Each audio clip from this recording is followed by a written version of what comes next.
The big game, the Super Bowl, is coming up very soon. So today I am sharing some budget-friendly appetizers you can serve at your party. We're going to start off with what might be my absolute favorite game day treat. That's totchos. So these are like nachos, except we're using tater tots. So you just want to start with a bag, or in this case, I had half a bag, so you can kind of use whatever you have. If you have some already in your freezer, then that is a plus. If not, grab a bag and just cook them according to package instructions. But we're going to take them out 5 minutes before they're done. And then while they're cooking, you want to cook up some ground beef and use taco seasoning, again, just according to package instructions. I already had some taco meat that I had cooked and then frozen. And so all I need to do was put mine in the microwave and heat it up. And so then once those tots come out of the oven, we're going to smother them by putting some cheese on top. So some shredded cheese. You can use shredded cheddar. I actually only had just shredded mozzarella, so that's what I used.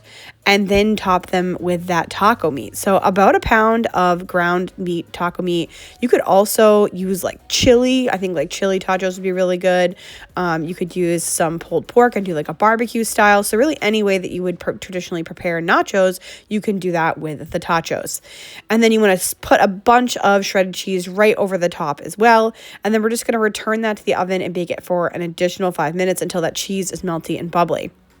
And then all I did to make mine look so pretty and like you just needed to dig in with a fork, was put a little bit of salsa on there. So I had some green chili salsa as well as, or some salsa verde, as well as some red salsa. So the green and the red were like a really good two colors off each other. And then for the sour cream, I actually just added a little tiny bit of water to it so that it would drizzle nicely. And I just drizzled that over the top. So it still was the same sour cream. It still tasted really good. And then just did the green salsa and the red salsa. And I just feel like the colors on this looked amazing. And yeah, we just dug in with forks. You could also just serve it with, obviously if you're like with a crowd, you can serve a serving spoon and people can put some on their plates. And it's just amazing. And it's a total game day treat.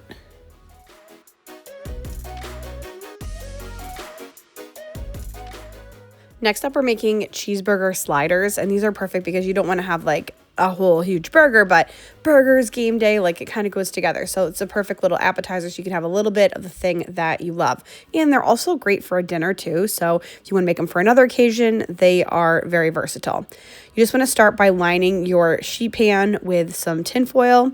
And then we're just going to take 1 pound of ground beef and flatten it into a rectangle.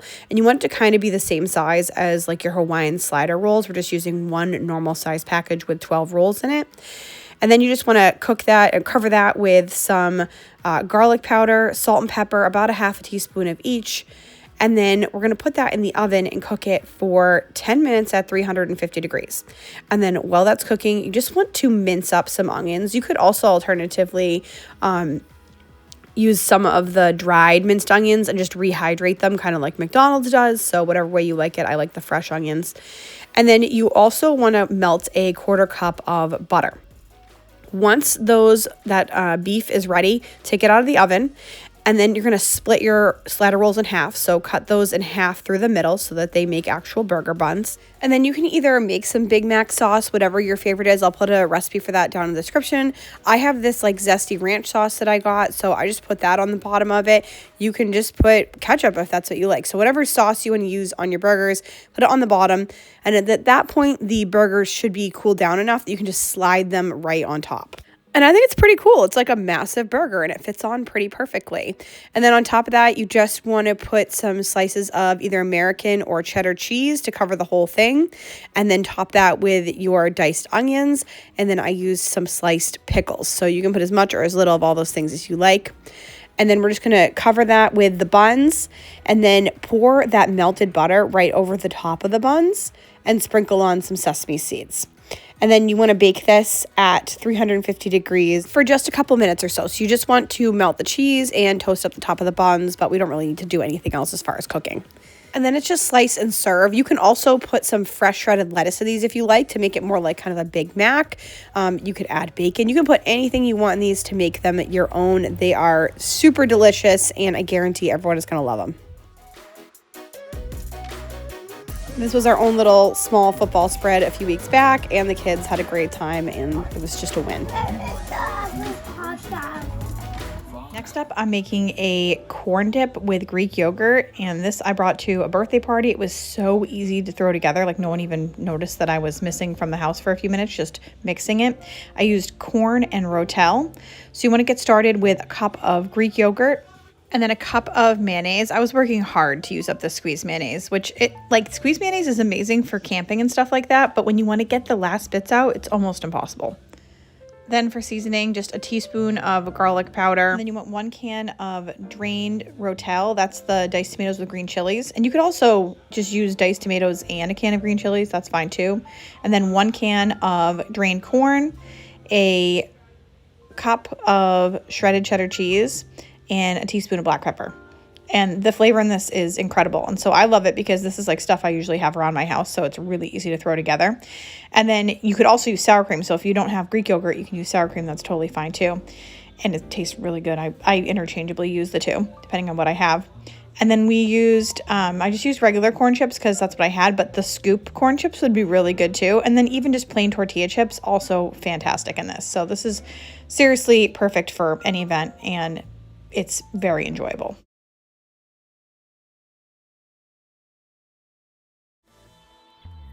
In this next recipe, we're going to be making, you guessed it, potatoes. More potatoes, lots of potatoes.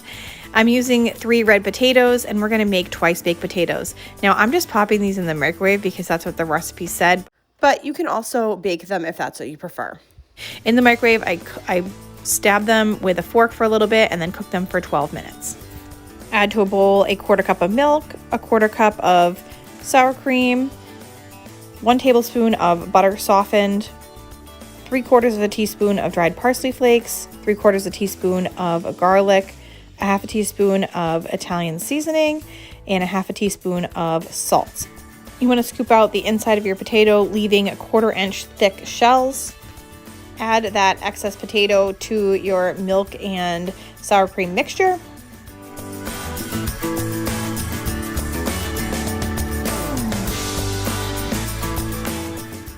Mash everything together. And then scoop your mixture back into your hollowed out potatoes.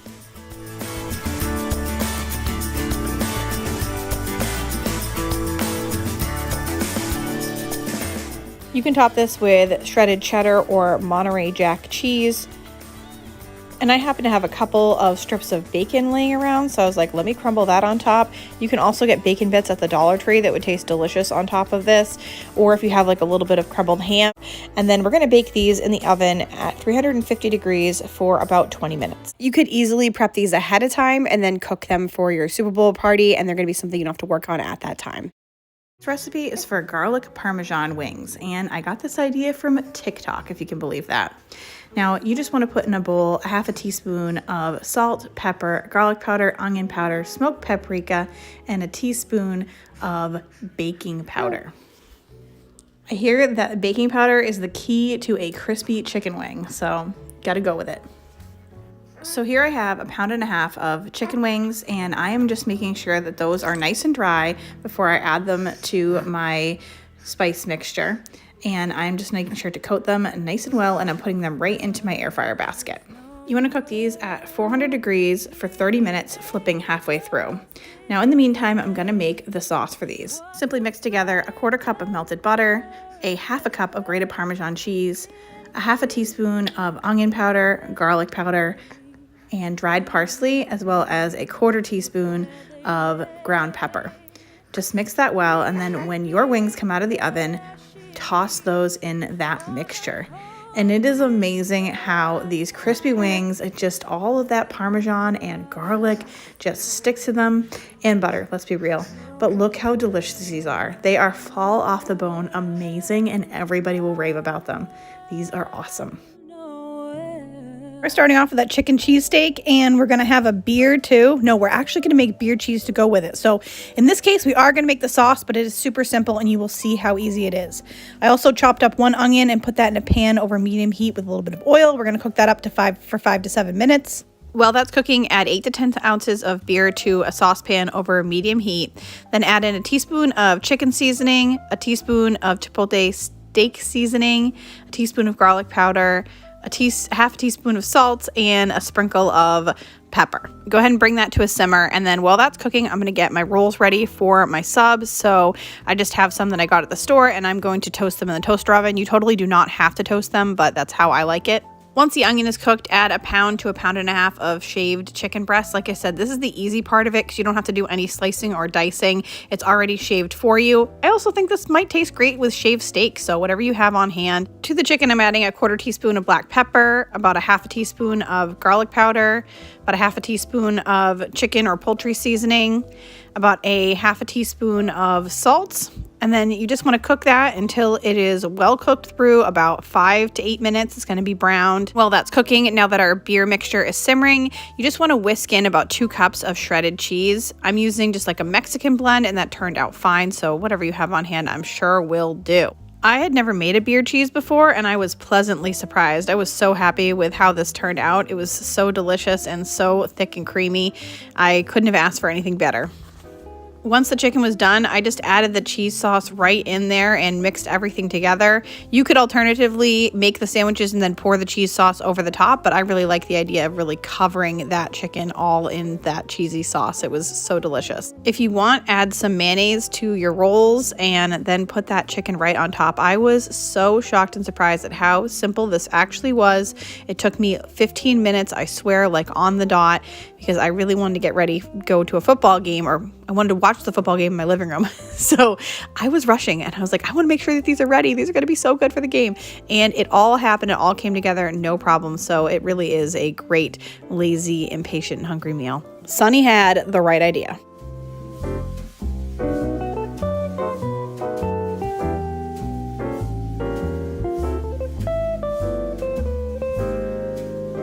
Next up, we're making bacon cheeseburger bombs, and these are absolutely amazing. You want to start with 1/2 pound of ground beef, and I'm just using the same pan that I cooked the bacon up in. So I cooked up 1 pound of bacon beforehand, and I figured it was going to give it lots of flavor. It's maybe not the most beautiful thing in the world, but hey, it reduces dishes, right? And then we're going to add 1/4 cup of diced onion and just cook up all of that ground beef with the onion until it's fully cooked through. And then you want to remove it from the heat, or actually I still had mine on the heat, but I turned my heat off, and add 1/4 cup of bacon, then 1/4 cup of ketchup, 2 tablespoons of either relish, or you can use just like diced pickles. I had a sweet relish that I ended up using. It was delicious.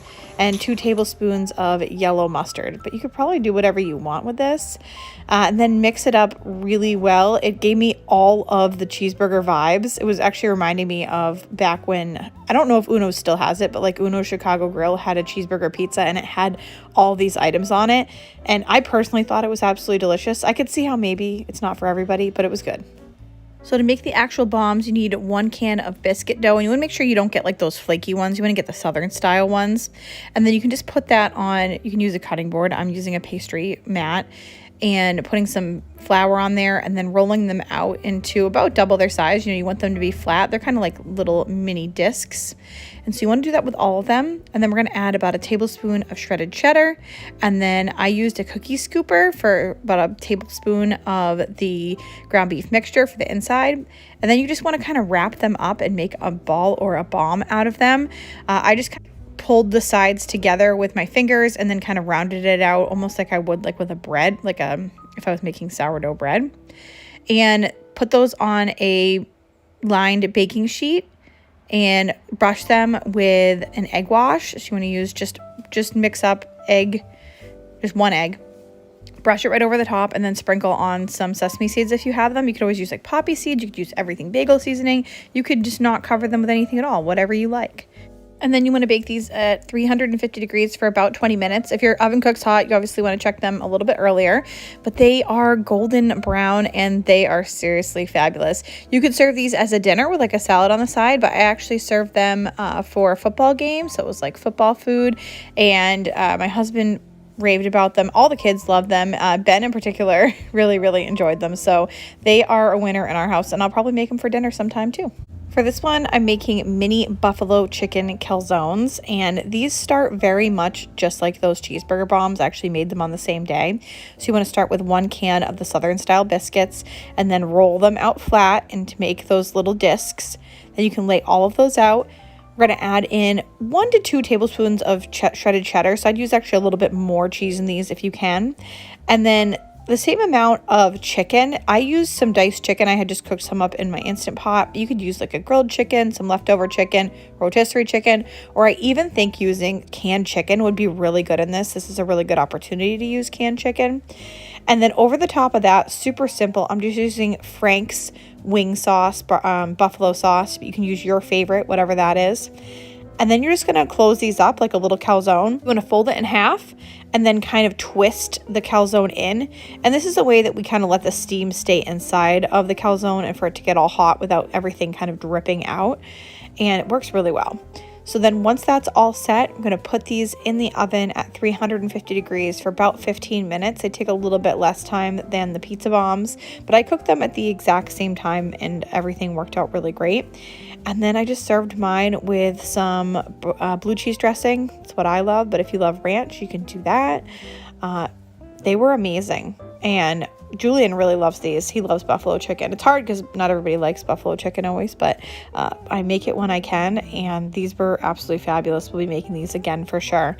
And just like with those cheeseburger bombs, you could do them as a meal on their own. You could even just do like barbecue sauce in some of them if people don't like buffalo, and then serve it with a salad, and it's a perfect dinner. For this one, we're making slow cooker barbecue chicken wings. So I've got a few pounds of chicken wings here. You can use as many or as little as you like, depending on how big your crowd is. And then I'm just smothering mine in all of the leftover barbecue sauce that I have in the fridge. So this is the perfect opportunity to use what you have on hand, or you can use a container. You just want to make sure that they're nice and covered. And then covering and cooking on low for 3 hours. And when they're done, you can see that they're fully cooked through. These are like fall off the bone, delicious, but really want to crisp up the outside. So in order to do that, I'm putting it on broil. I'm putting the oven on broil. And then I'm taking the wings and putting them on a lined baking sheet and then painting them with more barbecue sauce. So you kind of want to lather some on one side there. And then I'm going to broil those for 5 minutes on that side, then flip them over and then paint on some more barbecue sauce and broil them for another 5 minutes. And then repeat the process one more time. So you're kind of doing a full 20 minutes in that broiler, and that really crisps up the outside of those wings and gives it a nice coating. I served mine with some ranch dressing and the family loved it. These are a perfect appetizer, and the Crockpot does most of the work for you. Give it 9 million thousand and 9 million thousand. Ooh, is that good, huh? For this one, we're making a buffalo chicken dip starting in the crock pot. It is super simple. You just want to get started with just a few boneless, skinless chicken thighs. And I was able to slide these in my slow cooker, not even fully defrosted. I just cooked them up on low for a couple of hours, and that chicken was so delicious and so easy to shred. It was perfect for a dip, and so you can just shred it up, or you could actually use, I've seen people use like a hand mixer before in a bowl. That's a super easy way to do it, but I always say I'm a glutton for punishment and just like to do it myself in the slow cooker, and it always takes a little longer than I think it will, but it was perfect anyway. And then this buffalo chicken dip is seriously so easy. It's so perfect for a Christmas day treat that you know everybody will love, or even just to bring to a potluck. You want 1 package of cream cheese. You're going to want 2 cups of shredded cheddar cheese. I put about 1.5 cups in the crock pot, and then I actually like baked mine real quick after. That's your choice on how you want to do it. You can also serve this right in the crock pot, so you could put it all in there. Then 1/2 cup of ranch dressing and 1/2 cup of hot sauce. You can use either the Frank's Red Hot, or I had the Berman's just from Aldi. It's a little bit cheaper. And then put your cover on and cook this for about 2 hours on low. Or if you're in a rush like I was, I did an hour on high and it worked perfect. So either way will do for you. It's just going to meld all those flavors together. And then I actually poured mine into an 8x8 container and sprinkled it with the rest of the cheddar cheese, the other half, and then baked that in the oven for about 10 minutes at 350 just to melt that cheese on top. And then I sprinkled it with some chopped up scallions. Now, you totally don't have to do that. You can just serve it right in the crock pot. It'll just depend on the type of game day party you're throwing. All of these recipes, and actually 6 more are on my blog, and you can get that down in the description box. So I hope you have an amazing Super Bowl and get a ton of inspiration from this.